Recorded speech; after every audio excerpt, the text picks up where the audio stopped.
Mr. Marr first. Do you favor keeping or changing Care Not Cash? And what are your reasons for the position? So I've been a long supporter of a homelessness system that really supports clean and safe shelters so that we can move people out of homelessness into stable housing so that they could get on their feet. I've been a strong supporter also of efforts to make sure that our city has enough resources to care for people. I do feel that some of the residents around Golden Gate Park who wanted big vehicles controlled so that we didn't have light could be supported, so I supported that. But I've also worked with our homeless director, Bevan Duffy, to make sure that we have compassion and have places where people can park their big vehicles, especially if they're forced to live in them. It's been a difficult economy over the past few years that have pushed many people out of their homes and jobs. And I support a strong system where we can help people get out of homelessness. The Star Community Home is a key place for homeless families and women that I strongly supported with Catholic Charities and with the mayor as well. I want to see a system where we have compassion for people, but also that our neighborhoods' voices are heard as well. Thank you very much. Mr. De Silva? I supported Care Not Cash when it was on the ballot. I think it is an appropriate way to limit giving just cash out to people and not providing the services. So I've always been a proponent of Care Not Cash, and I think it should stay in place. Thank you very much. Mr. Lee? I strongly support Care Not Cash as it is written. I've seen how Care Not Cash has helped alleviate the homeless issue in San Francisco. I would oppose any effort to weaken it as my opponent has done last year. He tried to weaken Care Not Cash by weakening the law. I support Care Not Cash the way as it's written, the way it's being implemented. And I have to say, you know, it's, I think, quite despicable for our supervisor to challenge somebody's personal choice where you send your child. And so many of us in San Francisco struggle to make ends meet, to make sure that our child goes to the school of their choice. And I think it's despicable that you're casting judgment on my family and my wife and my kids simply to score political points.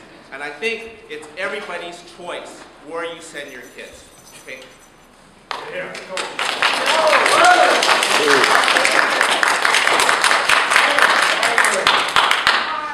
We all respect each other by maybe keeping quiet until we've done the whole thing, and then honestly, I will give you 5 minutes to yell and scream and Okay, we're going to go to question number 4. This is going to start with Mr. De Silva. Can you read it loudly, please? Sure, I surely can. The Beach Chalet Soccer Fields project will destroy over 7 acres of real grass and over 55 trees and replace them with over 7 acres of artificial turf and 150,000 watts of stadium, can you hear me still? Lighting on 60-foot poles right next to the beach. But there is another option, according to this question. Mr. De Silva, Mr. Lee, and Supervisor Marr, will you support the hybrid alternative for the Beach Chalet soccer fields, renovating the Beach Chalet soccer fields with improved field construction and real grass, no stadium lights, and renovating West Sunset with the safe artificial turf and neighborhood appropriate lighting? Or use the money, $13.2 million according to this, in funding to fix up other playing fields in San Francisco? Okay, Mr. De Silva? I have looked at both sides of the issue regarding the Beach Chalet soccer fields, and there's arguments made on both sides. However, based on the information that I've looked at so far, I probably would not support changing the current plan that we have in place right now. Thank you very much. Mr. Lee?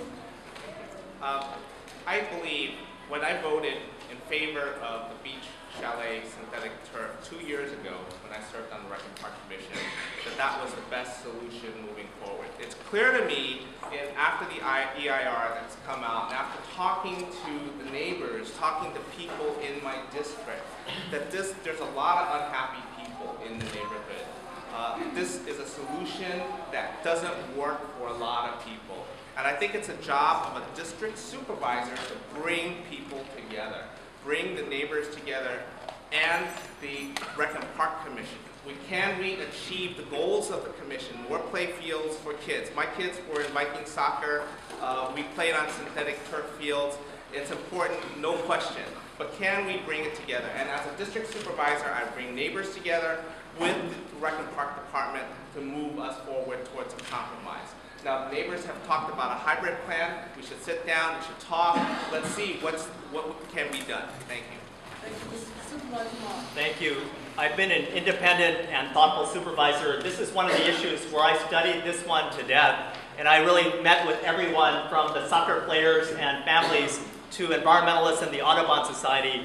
I came to the conclusion after a careful thought that the human health concerns and the environmental concerns, which I did my best to mitigate and work with them, but I felt that the need for more play fields and physical activity for our children and families and adults as well outweighed the potential environmental and human health harms. I know that the hybrid alternative, I know Richard Drury, the attorney for the plaintiffs in the case, and I've studied that carefully. It's not a real plan. If you think about West Sunset, it's not going to work. It's a way to kill the project. The project will actually create many, many more hours for playtime for many of our families, but it also ensures that we can rebuild the Beach LA field area that has been a blighted area that could be improved for all families and many people for the park. I strongly support advocates for Golden Gate Park, but I also support more play fields and physical activity for our families and children.